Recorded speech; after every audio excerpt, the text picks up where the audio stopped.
Dr. Bill Gentrup worked for 25 years as Associate Director of the Arizona Center for Medieval and Renaissance Studies at Arizona State University. He chose early retirement a little over a year ago to focus on some scholarly and creative projects, as well as to serve on nonprofit boards benefiting student ministry at ASU. He knew Claire Murphy for 23 years, having first met her at a conference in Glasgow, Scotland. They kept up the friendship after that, rendezvousing at other conferences and eventually working together on several issues of Moriana. In 2010, Claire moved from France to Arizona at Bill's invitation, where she was given adjunct scholar status and continued to work on Thomas More. Dr. Gentrup also assisted with bringing to completion Claire's last scholarly project, a collection of essays on Margaret Moore Roper. So let's welcome Bill Gentrup. Thank you, Emily. The project, Claire's last project, is still ongoing. We're not finished with it yet, but I'm assisting with that, as well as a number of other Claire's close friends and scholars. Over the last 20 years or so, there's been an increasing amount of research in the role that friendship plays in Renaissance culture. The tradition of friendship, begun in classical authors and reinvented, if you will, by Renaissance humanists, has been discussed by scholars in both public and private cultural contexts. To take one recent example of such scholarship, Discourses and Representations of Friendship in Early Modern Europe, 1500 to 1700, a collection of essays edited by Daniel Lockman, who has also organized the associated panel, Thomas More in a Circle 2 on John Collett, following this panel. Friendship relates in the private sphere to marriage and romantic love, the practice of virtue and loyalty, the tension between passionate and rational love, rhetoric, plain speech versus flattery, sexual and self-identity and same-sex bonds, there's lots of these kinds of studies, and friendship and faith communities, and even in Kathy Eden's study of Erasmus and classical tradition, friendship and intellectual property. As another recent publication, Alan Bray's The Friend points out, the principal difference between friendship of the modern world and the friendship of traditional society is that friendship was significant in a public sphere. In the public sphere, then, friendship studies in Renaissance show a connection between it and political topics, such as tyranny and absolutism, there are lots of these, social equality or democratic values and communism as a social ideal, patronage, counselorship, voluntary servitude, and revolution. In the writings of Erasmus, both spheres are emphasized, the personal being illustrated by his voluminous correspondence and his personal friendships with More and Peter Giles and others. Erasmus also deals at great length with the connection of classical friendship to political concerns, such as tyranny, private property, and royal counselors. But his use of classical friendship topoi to develop his pacifist ideas has not been treated by scholars, neither, it seems, was it duplicated by either the ancients or his contemporaries. As Robert P. Adams has shown in his book, The Better Part of Valor, More and Erasmus, Collett and Vives on Humanism, War and Peace, during the years 1515 to 1520, there was a new hope and a new optimism among humanists for a universal peace in Europe. It was based in part on the promising group of humanistically educated princes who came to power or to maturity during this period, Henry VIII, the Holy Roman Emperor Charles V, and after the death of the warrior Pope Julius II, the Irenic Pope Leo X. In 1516, the imperial minister Jean Le Sauvage commissioned the renowned Erasmus, whose letters trumpet his hope for a new age of universal peace, to write an official oration celebrating this universal optimism. Erasmus himself was invited to join Prince Charles' court as a symbol of the humanist peaceful direction in which it was heading, though he accepted only a nominal post and that only briefly.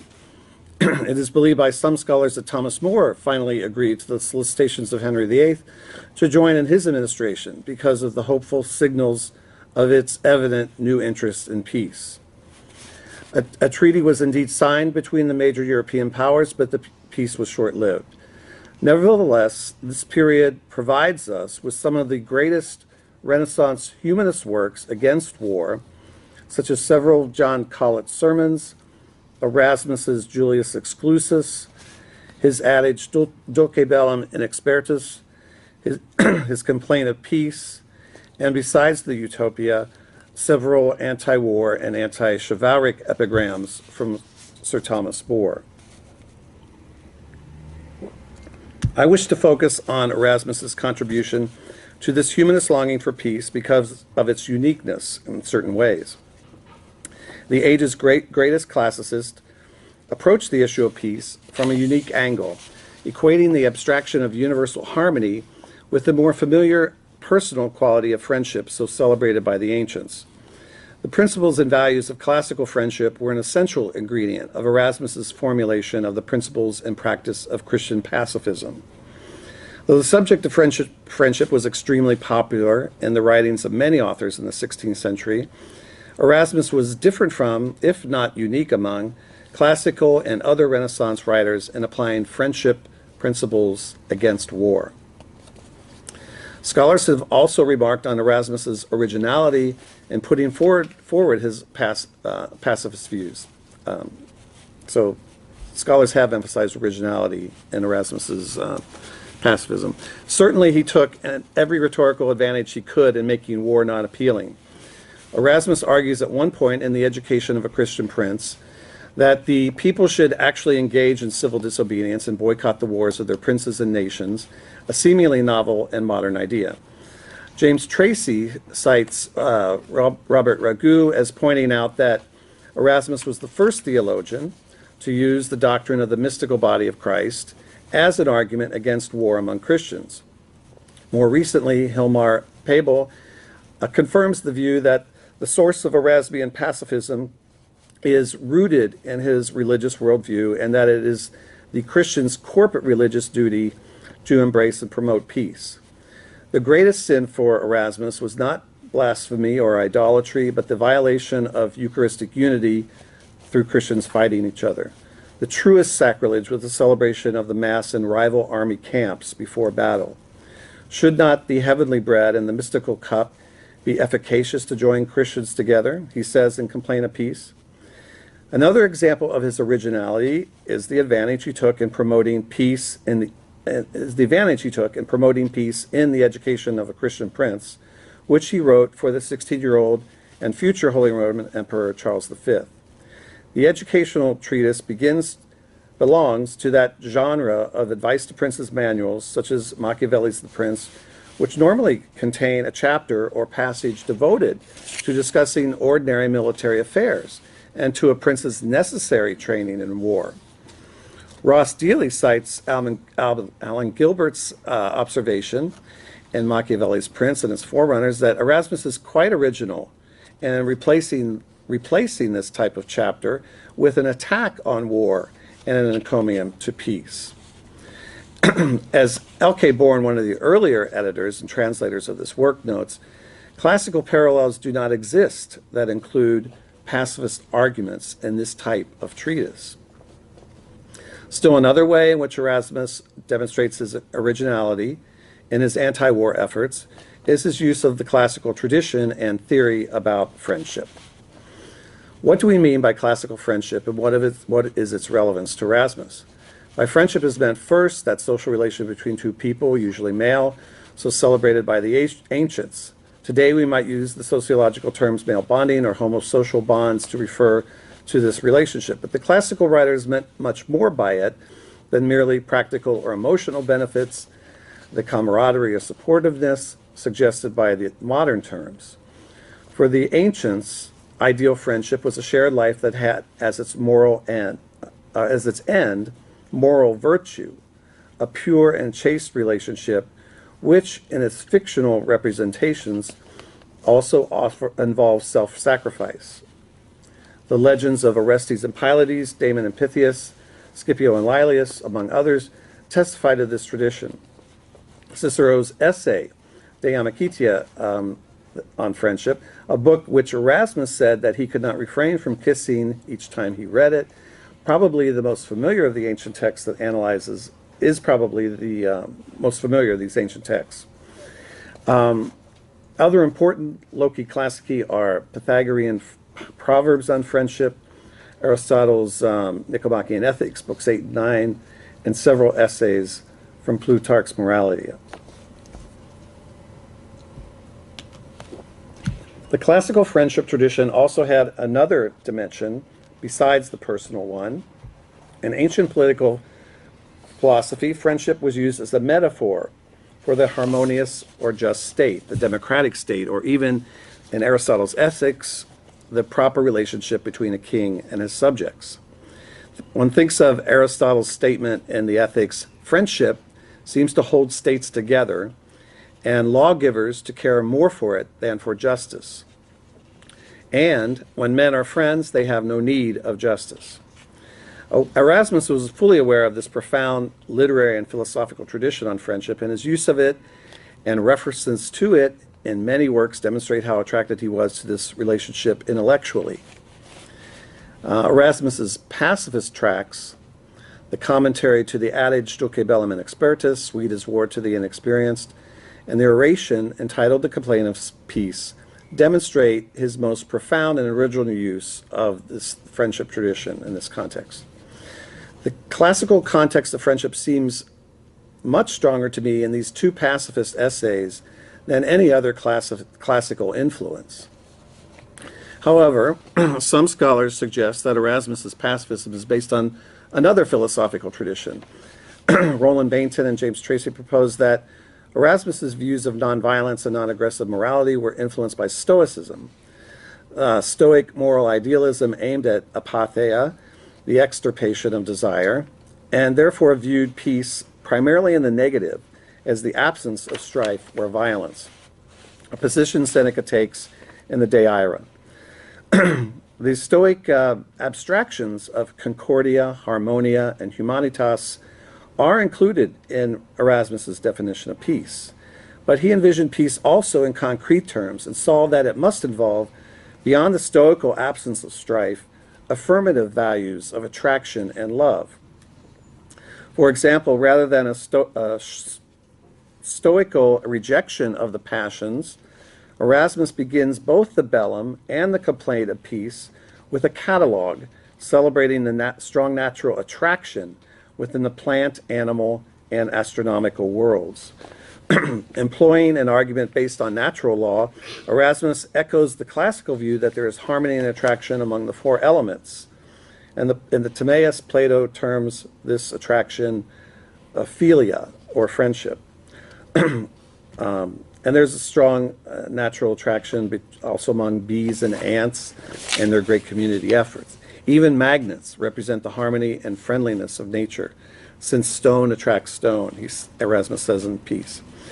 This commonplace can be found in the same classical works or writers dealing with or referring to friendship, such as Pythagoras and Empedocles, Plato's Timaeus, and so forth.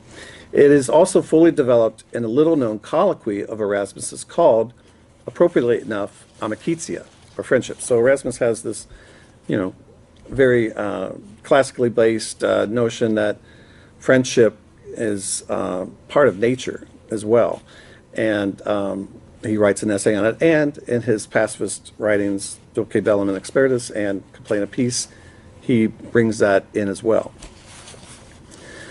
Thus, the conflation of the principle of attraction in nature with the ideal and with the ancient ideal of friendship in his pacifist writing shows a profound understanding of the relationship between love and peace. If peace is the absence of strife, then friendship is the active ingredient or active agent of true harmony, the love which binds and knits one person to another.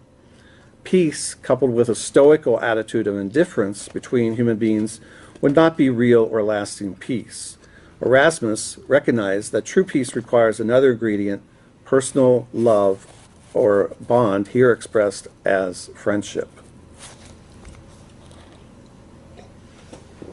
Friendship references are a prominent feature of Erasmus's two most famous treatises against war, and these references have never received much attention.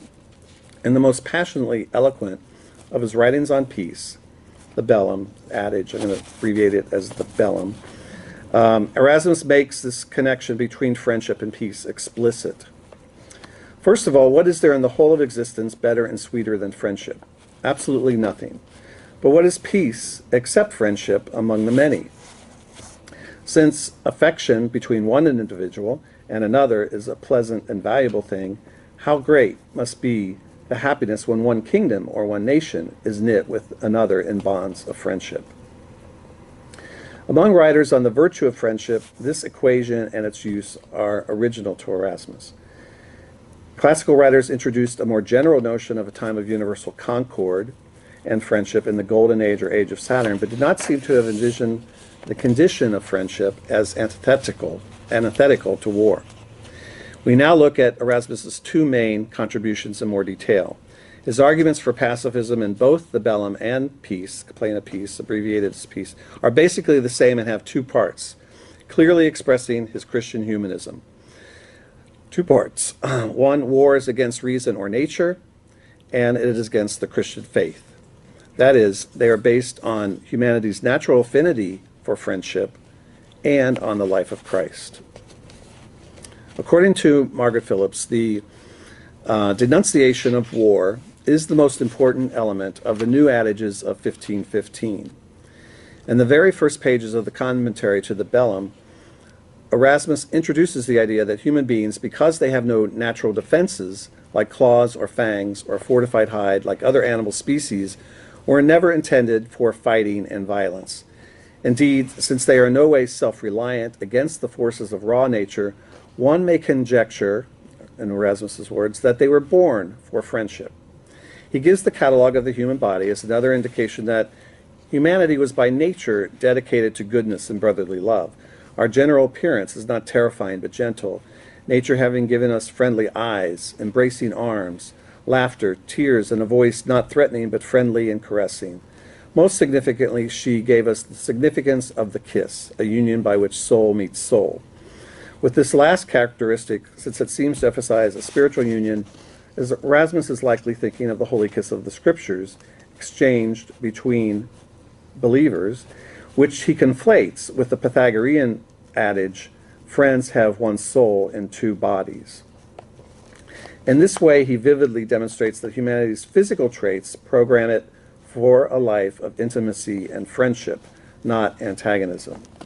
Next, echoing Aristotle, who describes the natural inclination for the wider bond of friendship, commonly understood as the polis, or living in society. Nature implemented in us the hatred of solitude, the love of companionship, and even if it were perfectly possible to live a comfortable life without relationships with others, nothing would seem merry without a companion. With these arguments from nature for peace, Erasmus reveals his indebtedness to the classical friendship tradition.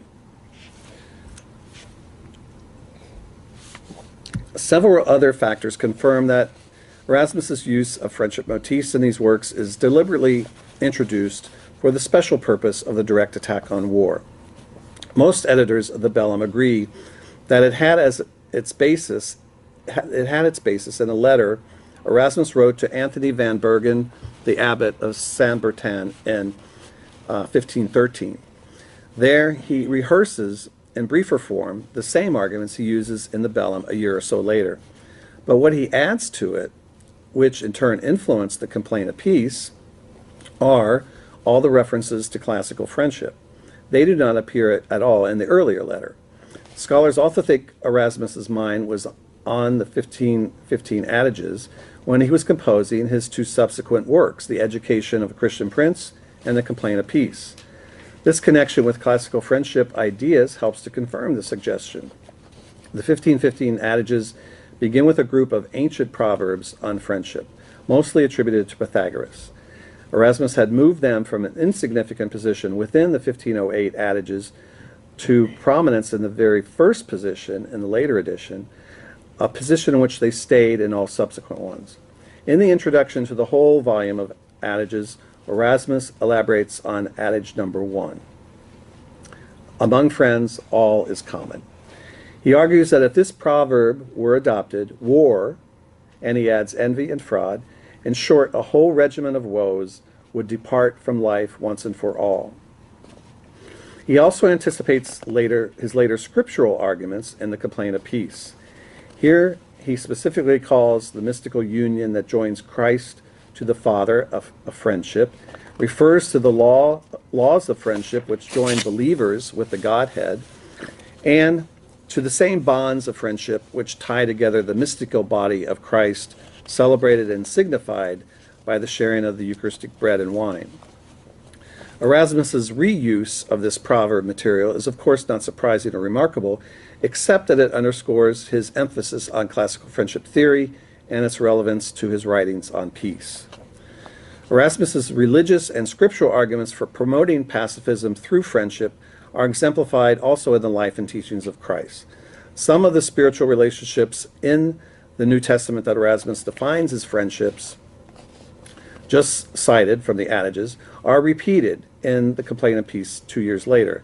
Additionally, he connects the term friendship with the Bible's comments on peace wherever he can. According to Isaiah, Christ is the Prince of Peace. His life exemplifies concord and love. His commandments and parables, peace and charity, or mutual love, and he came to make man his friend. Furthermore, if heathens are united to the death in friendship by the ceremony of drinking blood and eating a meal together, should not Christians be united by the Holy Supper? Christ is the vine, we are the branches. This image also expresses unanimity. Finally, Christ prayed in John 17 that believers may be one. Consequently, Christians who are one are not even permitted to worship God unless they are in friendship with their brother. The sum and substance of our religion is peace and concord, he says in the dedication of the works of St. Hilary. Out of the fundamental doctrine of Christian unity, then, Erasmus discovered an inherent message of pacifism and friendship, a discovery which he applied to the Christian wars of Europe. Erasmus's pacifist ideas were indeed pervasive and occur in a variety of contexts, especially in combination with the tradition of friendship, which could be said to have unified all his thinking on pacifism, particularly in his views on counselorship and on the proper education for those in power, as discussed in the education of Christian Prince. Friendship and pacifism also played a part. Let's see. All right. Erasmus had learned from several very important classical texts in the friendship tradition: Plato's Seventh Letter, Plutarch's essay, How to Tell a Flatterer from a Friend, which he pointedly dedicated to the young Henry VIII, and Whether a Philosopher Should Consort with Men of Power, another Plutarch essay, the importance of the selection of proper advisors and counselors for a prince. Since Prince Charles was his minority, governmental policy was in the hands of his counselors, a fact that made the issue of proper advisors all the more critical in Erasmus's eyes. Plato and Plutarch emphasized that in order to form a sound moral character, princes should only associate with virtuous companions, tutors, and counselors. The danger to be avoided is flattery, the power to corrupt the prince to private vice and harmful public policy. Flattery, by definition, practiced only by false friends or false counselors, is the true antithesis to friendship in the classical tradition, rather than enmity. Flattery can lead a prince into all kinds of corruption. The first priority of those entrusted with access and care of the education of the prince is to praise without flattering. No one is less a friend to the prince than a man who by base flattery deludes himself and takes him from the course of right, which involves him in wars, robbery of his people, and the art of tyranny. Such conduct is real treason, as Erasmus says in that treatise. Besides resistance to flatterers, the key to the promotion of friendship and the rejection of war can be found in the prince's education in the humanities, as opposed to training in the chivalric arts. The latter increased the danger of flattery, since a military education only emphasizes outward characteristics such as strength, power, skill with weapons, and fearlessness. James Tracy has shown that Erasmus considered the traditional chivalric education of princes that emphasized military training, hunting, and jousting to be implicitly bellicose. Since flatterers are the ones who commonly coax princes into war to suit their vanity for military glory, their destructive influence can be avoided through good humanist education in classical ethics.